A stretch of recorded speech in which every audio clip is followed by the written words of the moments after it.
Okay, so in this video, what I wanted to do was review kind of a few concepts, tools, techniques from multivariable calculus that are important for kind of, some of the developments that we'll be developing in the context of this course, PDEs for engineers. And so kind of the key concepts that I'll talk about in this video and in these notes are the notion of kind of the gradient of a function of multiple variables, the divergence of a vector field, the curl of a vector field, what the multivariable chain rule is, and then finally what this divergence theorem is. Okay. Okay, so let's get started. So what are gradients? So suppose we have a function, maybe we'll sketch it like this, some function f of x, okay? And we're at some point, say x, and we take the value of this function, and you ask, if we take a step forward, how much does the function change? Okay. So what we might do is we say, well, okay, well, forward, let's take a step in the x direction, okay, maybe by a small amount.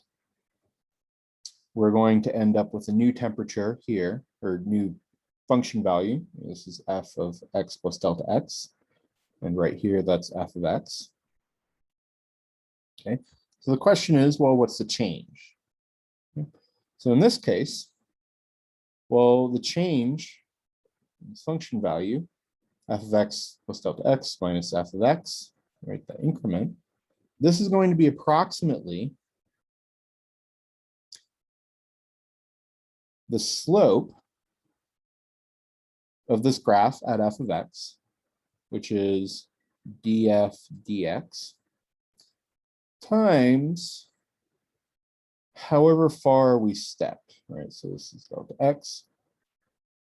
Okay, so the change in our function value is approximately, right, kind of the slope of the function at that point times how large of a step we took. Okay, and if kind of you're not super convinced, well, take this delta x, divide it, so move it to the other side. You're going to end up with already here, f of x plus delta x minus f of x over delta x is approximately df dx. Okay, right, where this is a definition of the side after you take a look. Okay, so that's the picture in 1D. Question is, what is a picture in 2D or 3D? So here, suppose we have a function, and so I'll draw it like this. So this is a graph of the function f of xy.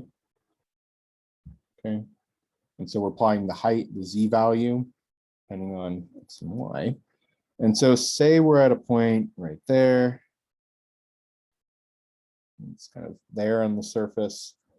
And again, you say, okay, let's take a step forward. What is the change in our function value? Okay, well, now, right, we have multiple directions that we could possibly step forward, right? We can maybe step that way, maybe just directly along the x-axis, directly along the y-axis, or some combination of those. Okay, so already if you want to ask, right, well, what is the change in the function? You need to specify something about the direction. Okay, but once we do that, right, we can kind of get around with a similar sort of setup where we say, well, and so I'll write it in this way. So the function value at a point or vector x bar, so this point right there might be x bar. This would have coordinates x, y.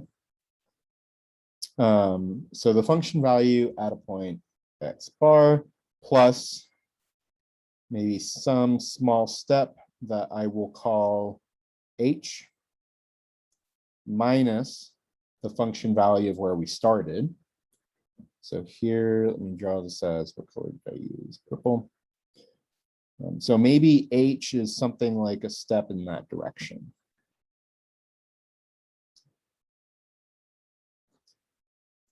So the increment, right, the change in the function, what we would like to say, well, is it's approximately, right, how f changes if you step just in the x direction times whatever that increment in x was, plus whatever how f changes in the y direction times whatever that increment in y is.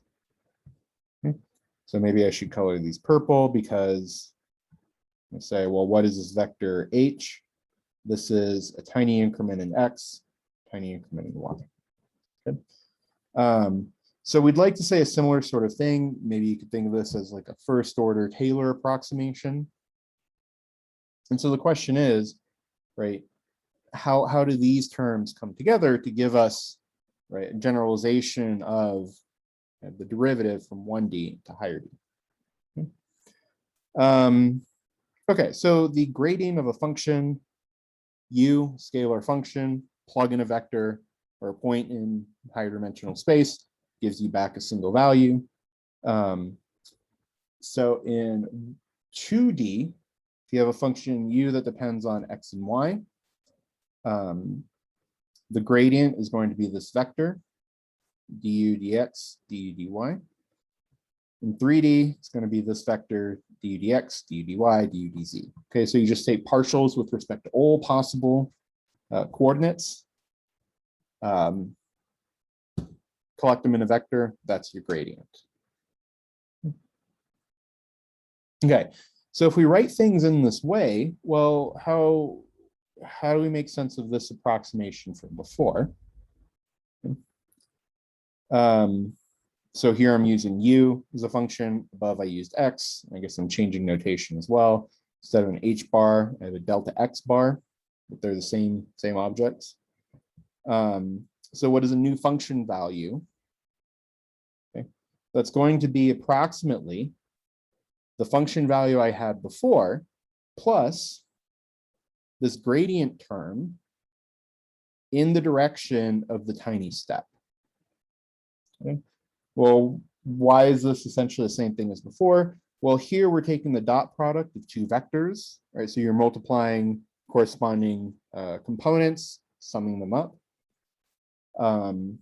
So what do we get in this case? Well, in 2D, right, we have the original function value plus the first coordinate of du, or nabla u, which is du dx. So it's right there, times the first component of this small increment, which was delta x, plus du dy, which is the second component of the gradient, times delta y, which is the tiny increment in y. Okay, so this is giving us, right, like a first order approximation for, right, the new function value. Well, it's going to be approximately, right, what we had before, plus, right, how the function changes with respect to x multiplied by how much of a change in x we're adding or we're incorporating, together with how the function changes with respect to y, multiplied by or scaled by just, right, how much of a step in y we're taking. Okay. Okay, so that's the gradient. The important thing is that gradient of a function, you get this vector. Okay, so one of the other pieces that we've been talking about, or is important, is this notion of divergence. Okay, so while gradient measures, right, the change in a function, depending on the direction that you step in, okay, that you're interested in, divergence is an operator associated to vector fields.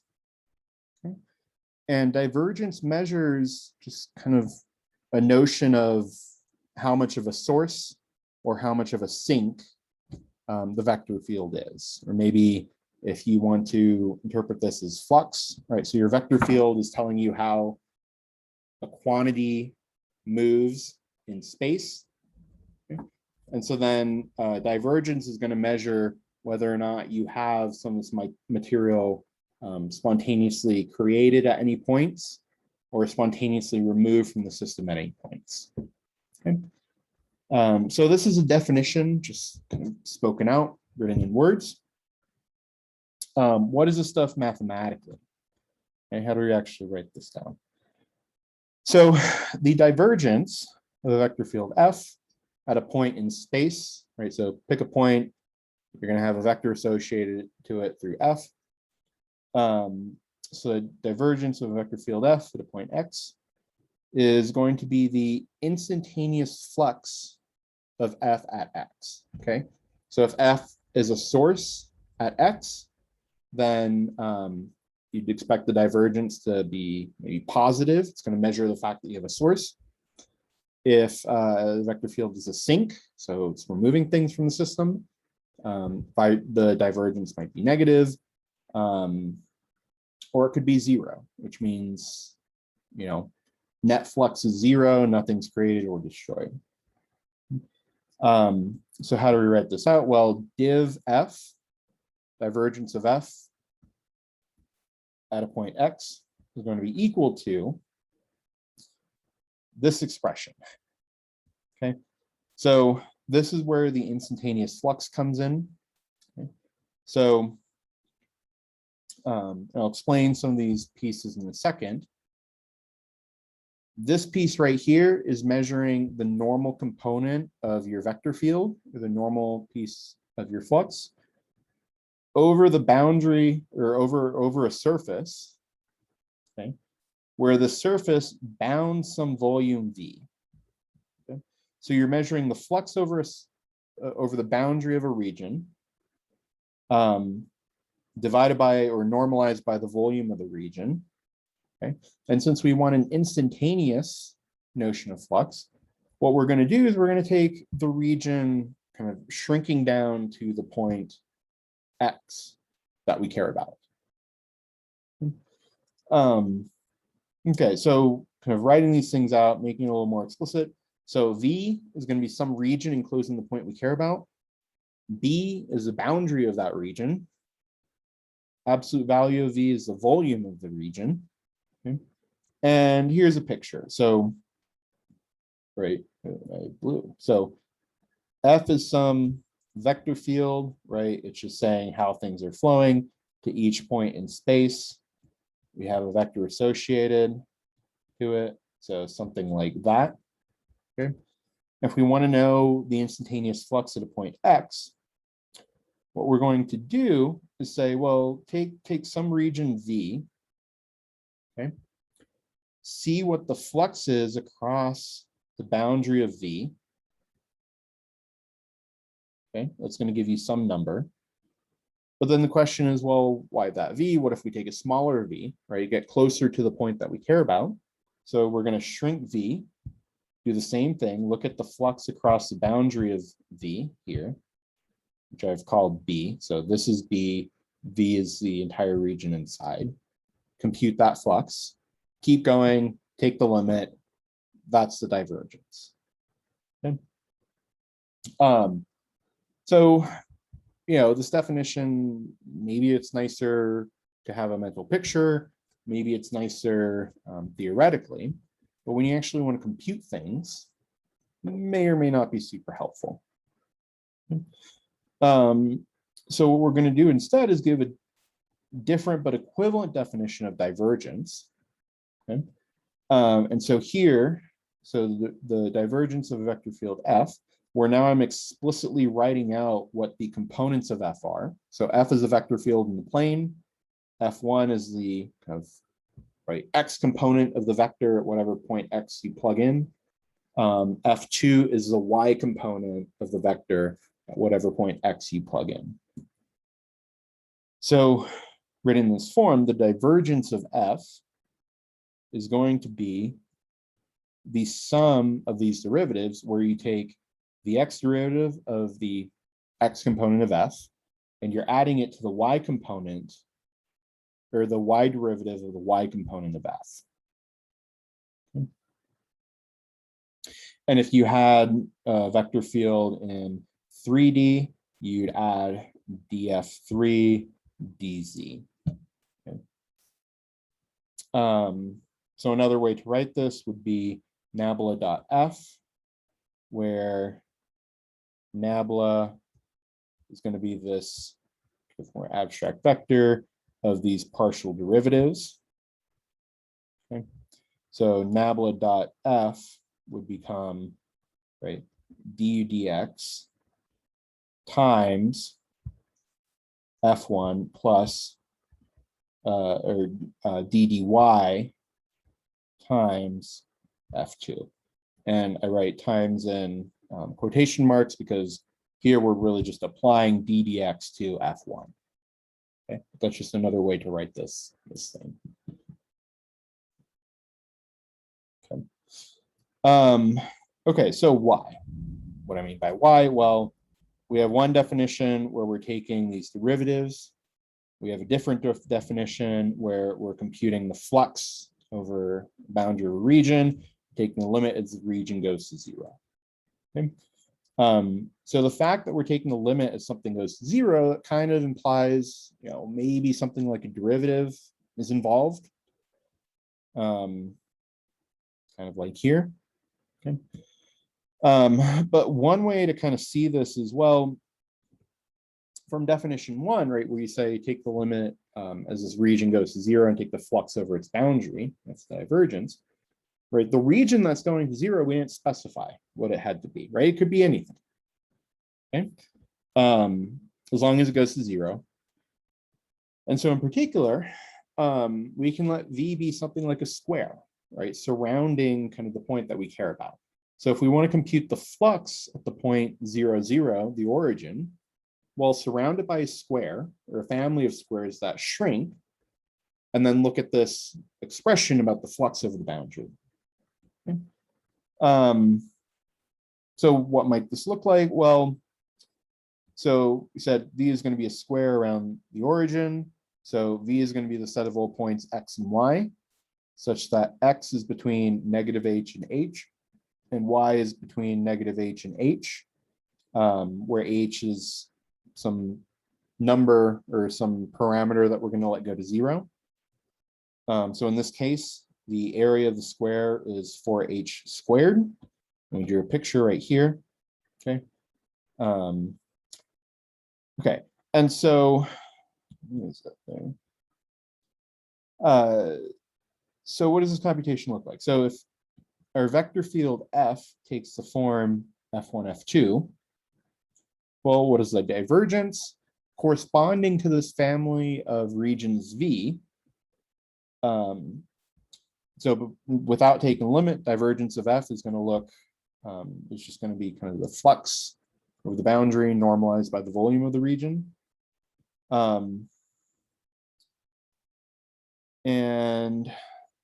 So we like that. Here, so let me actually open up this one first. Okay, so slightly complicated picture. But what are we looking at? So here, this boundary segment B, okay, which is, so B is, right, the boundary of the square right here. So B is going to be composed of the pieces B1, B2, B3, and B4, right? Where B1 start there, walk along the bottom side, and then B2 start there, walk along the right-hand side. B3 start there, walk along the top. B4 start there, walk along the left-hand side. Okay. So if we want to compute this flux term, right, we're going to walk along the boundary B, take the dot product of our vector field with the normal vector, depending on where on the boundary we are, compute this thing, and then normalize by the volume of B. Okay.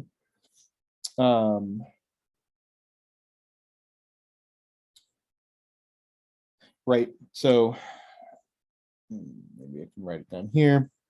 So this 1 over volume of V, that's going to be 1 over 4h squared, sure.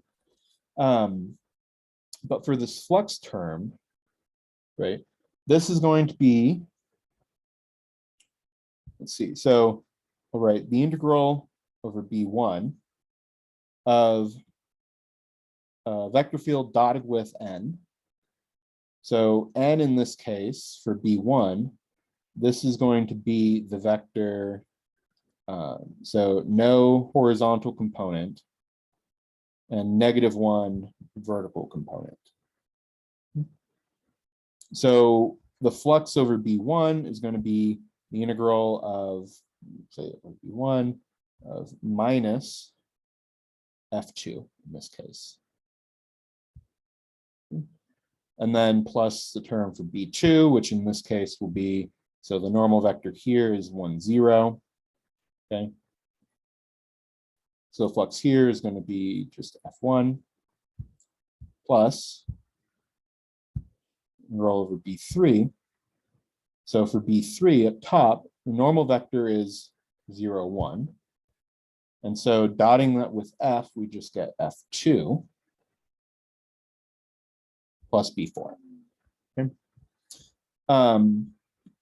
And so what you'll notice here is that you're taking, right, some quantity for F2 at the top, kind of pointing that direction, or just F2 evaluated there. But then you're also subtracting F2 evaluated down here. Okay, so in a sense, for this domain V, or this region V, you're taking the second component of the vector field here, minus the component here, and then you're normalizing by this factor h. I mean, there's an h squared here, but one of those terms will end up disappearing. But maybe the point to take away is that taking this plus this looks a lot like the difference between of F2 kind of at one point and F2 at a different point, and we're letting those 2 points get together. Okay, what direction? Well, in the y direction, that's how kind of the difference in where we're evaluating these things. And so as h goes to 0, that looks a lot like a derivative. Okay? And so then that's what was covered up here. Okay?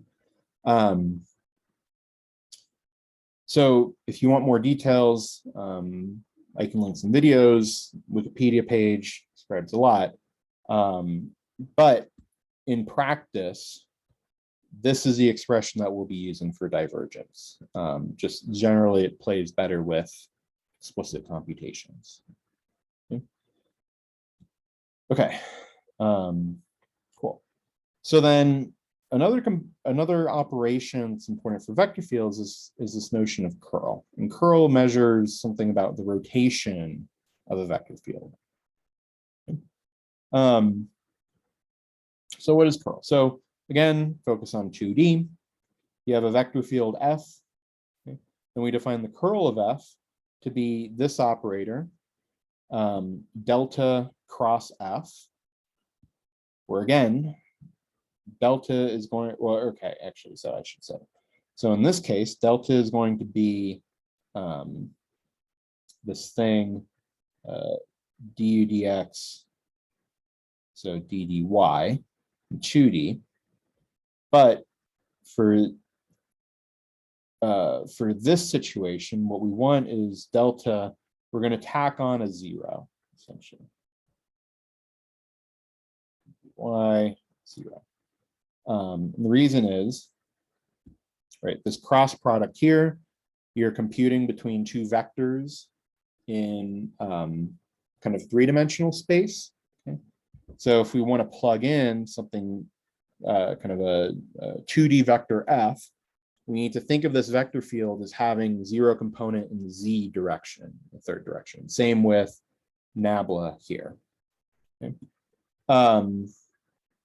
Okay, but what does this whole thing come out to? Well, it takes this form, right? So this cross product here, if you recall from multivariable calc or sometimes linear algebra, this is going to be the determinant of a 3x3 matrix. What's the 3x3 matrix? Here you take three basis vectors. Okay. You take your components of your gradient operator. So I guess you could, so let's see. Maybe the 1 isn't necessary. Maybe I should write this as a 0. Yeah, so instead of a 1, this is going to be 0. Okay.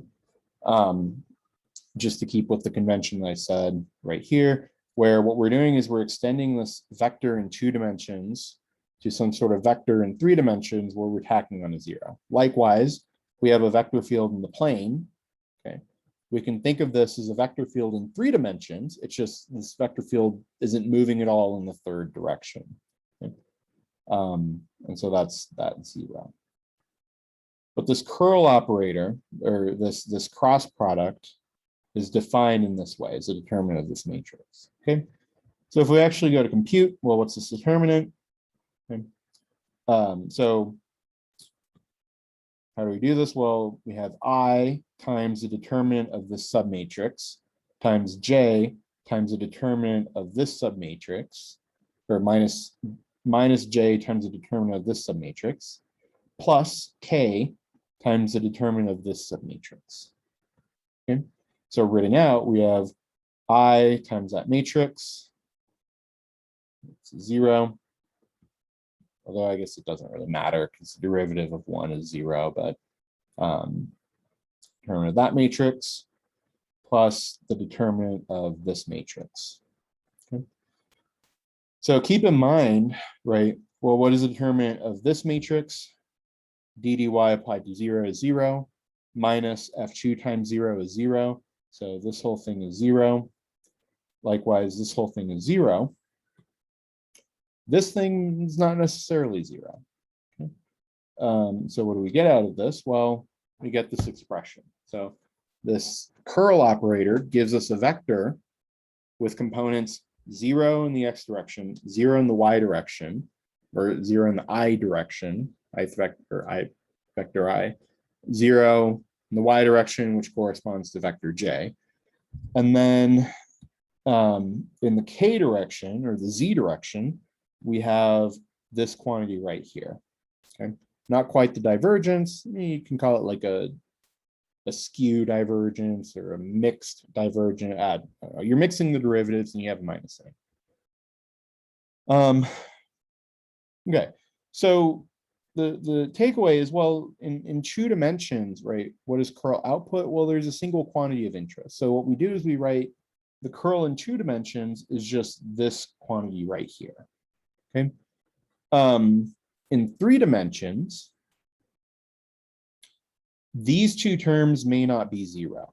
Okay, so in 3-dimensional curl, you're going to end up with the vector. You're going to end up with 3 things to worry about. But in 2D, it's not the case. So in 2D, curl is just this thing. Okay, this isn't necessarily a definition, but this is what simplifies and kind of what really matters. They're the only thing that we're left with. Okay, so what is the interpretation? Well, here we have 2 vector fields drawn out. Okay, the question is, right, what is the curl of each? Okay, as I said above, one way to interpret curl is it measures kind of the rotation of a vector field around a point. Okay, so if we take this vector field, so say curl of f evaluated at the point x, okay, in each of these cases, well, here the vector field really is curling around or rotating around x. So what we'd expect is on the left, we're going to have a large curl or a large value of curl f. Whereas on the right, I mean, it's kind of turning, but it's not like turning all the way around. So here we'd expect a small curl, possibly 0 if there's no kind of rotational component. Okay. maybe one comment is that, well, if instead of kind of rotating as drawn like that, if instead the vector field is rotating the opposite direction around the point, well, in this case, we're still going to have a large absolute value for curl, but since we've changed direction, the sign is going to change. Okay, so it's going to be, say, a negative curl with large magnitude. Anyways, okay. Okay, so the next piece is multivariable chain rule, which probably should have had up above right after the gradient, but we'll talk about it here. So given a scalar function, f depending on points x and y, so a function on the plane, suppose that x and y also depend on some other parameter. Okay, so maybe x and y depend on t, time, maybe you have a path in the plane, something like that. So we'd write this as, well, right, here's our function depending on space, but our spatial variables also depend on some other parameter, which we might call time. And so then the question is, right, what is this change in f with respect to this parameter t, right? So we're not asking how does f change with respect to its first variable, how does f change with respect to its second? No, we're asking, right, how does f change with respect to this kind of composite piece? Okay. So the answer is, well, how does f change with respect to this parameter t? How it's going to change is, well, first we need to see how f changes with respect to its first component. Okay. And then we're going to see how that first component changes with respect to kind of the piece that we care about. Okay. So written out, we're going to see how f changes with respect to its first component, and then how that first component changes with respect to, in this case, t. Okay. So that's one way that f can change as you vary t, okay? But f depends on another argument. So we also need to account for how that other argument might change with respect to t, okay? So in that case, we're looking at, well, how f changes with respect to the other argument, and then how that other argument changes with respect to t, okay? So this is writing out all the pieces, right? Taking together all these possible increments, all these possible ways that f can change as you vary t. But a more kind of succinct way to write this would be in this way, right? So nabla f, or the gradient of f, multiplied by this vector, where you're taking kind of the components x and y, and you're just taking their derivative with respect to t. Okay. And so why are these the same? Well, if you take the derivative of this vector, okay, you're going to get the derivative of x with respect to t as the first component, derivative of y with respect to t as the second. And then these pieces show up here and here. Okay. Likewise, right, well, what are the other pieces? df dx and df dy. So df dx is the first component of nabla f. df dy is the second component of nabla f. So just recognizing the pieces, we see that, right, this whole expression we can write a little more succinctly as this expression. Okay. Maybe one other comment to make is, well, what if y doesn't depend on time, right? So we have this composite function, but maybe it's only the x coordinate that depends on t. Okay. So if we go through this process again, well, what will happen? So, right, we want to know how f changes in total with respect to t. Okay. So again, look at how f changes with respect to its first component, multiply by how that first component changes with respect to t. Possibly the second component might change with respect to t. So we say, okay, well, how does f depend on that second component? How does that second component depend on t? But if y doesn't depend on t, then this is 0. So this whole thing is 0, right? So in that case, we're just left with kind of the more familiar, right, chain rule as you know and love.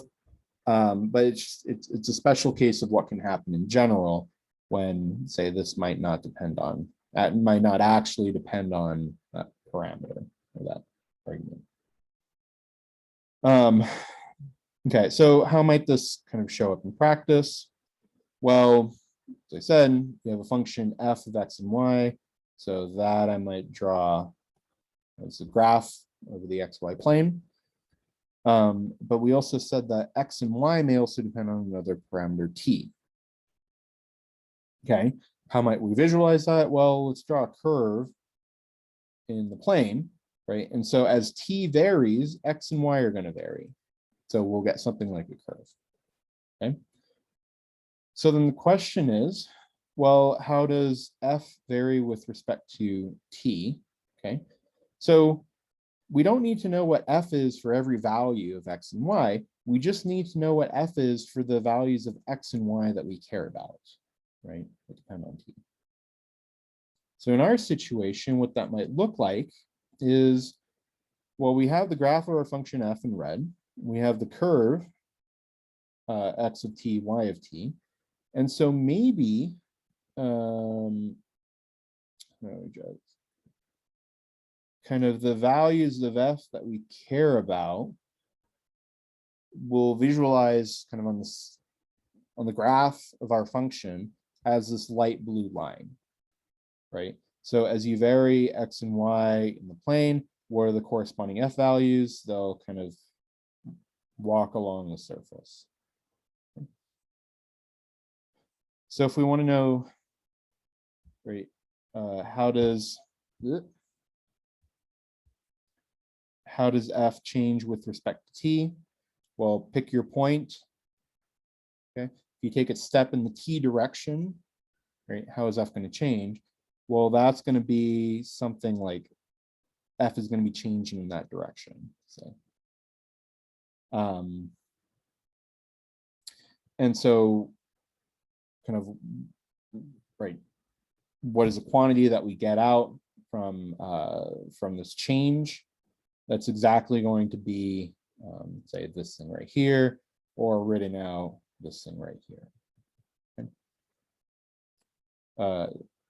The key takeaway is that, right, multivariate chain rule, you got to differentiate with respect to each of the variables for the function, and then multiply by the derivative of that variable with respect to kind of the parameter that you care about.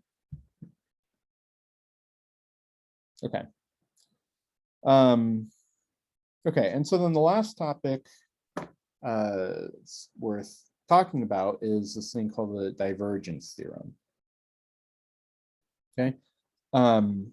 So what is the divergence theorem? Well, given some region in 3D with some boundary kind of surface B, maybe you have a vector field that's telling you how energy or whatever is flowing in space.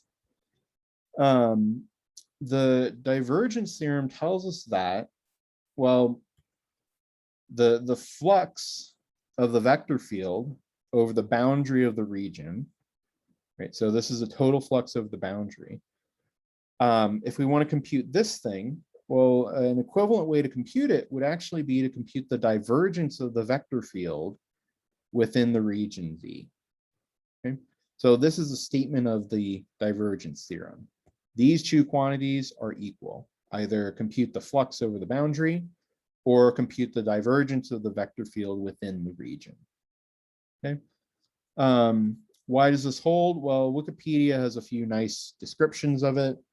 Just Google divergence theorem, go to the Wikipedia page. Yeah. Yeah. So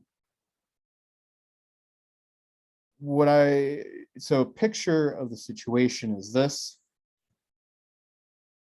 Okay. So you have a region V, something like this, that's in 3D. Okay, and filled in. Okay, that's V. B is going to be kind of the boundary. So it's going to look something like that, but not filled in. And then your vector field F is just going to be flowing through here. Okay. And so the statement of the divergence theorem is that, well, the normal component, so if you just take the flux of this vector field all across the boundary, something like that. Actually, that would probably be 0, whatever. If you compute the flux of your vector field across the boundary, and so here it might be like that.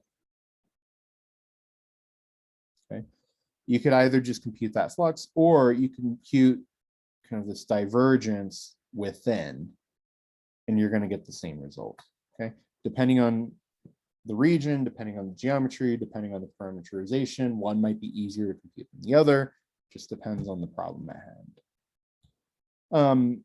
But some interesting observations is that, well, the divergence theorem holds in other dimensions. Okay, so as stated above, kind of because of how I wrote the integrals, it was stated for 3D regions, right? So the divergence in 3D, the vector field, is the surface integral of the flux.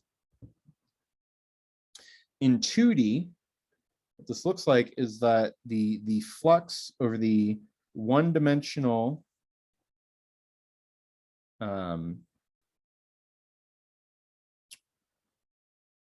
flux over the one-dimensional boundary of our planar region is the same quantity, divergence of the vector field, just computed within the region. Okay, so if you just drop down a dimension, same theorem holds. But what's even more interesting is, well, it also holds in one dimension. Okay, so in this case, V is going to be this interval. B, the boundary, is going to consist of 2 points. Okay, and the claim is that, well, the statement's the same. Okay, so what are these pieces? Well, what is divergence of F? So in this case, our vector field F, we just associate a number to each point. Okay, so F is a function. Divergence is the sum of the derivatives applied to the components of the vector field. So in this case, divergence of F is just going to be the x derivative of F. And we're integrating that within the interior. So we're going to get that. Okay. So in this case, divergence over V, or the integral over V of the divergence of F, is going to be the integral from A to B of the x derivative of our vector field F, integrated with respect to x.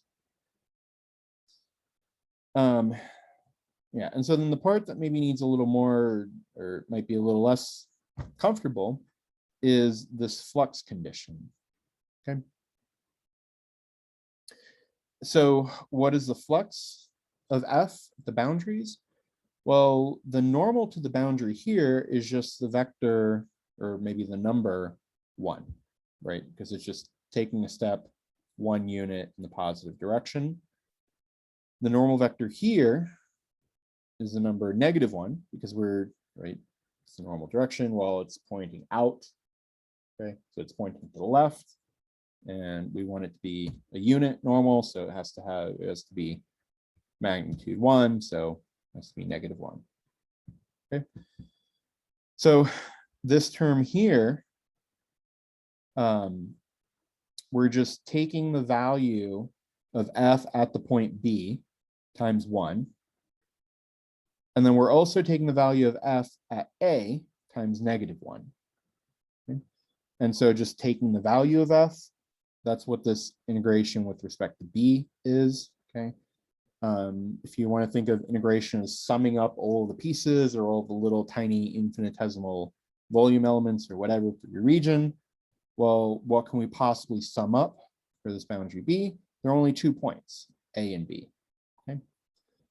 So all that said, so the takeaway is that, well, this term over here, the flux across the boundary, is just the difference F of A or F of B, right? Vector field evaluated at one endpoint, minus F of A.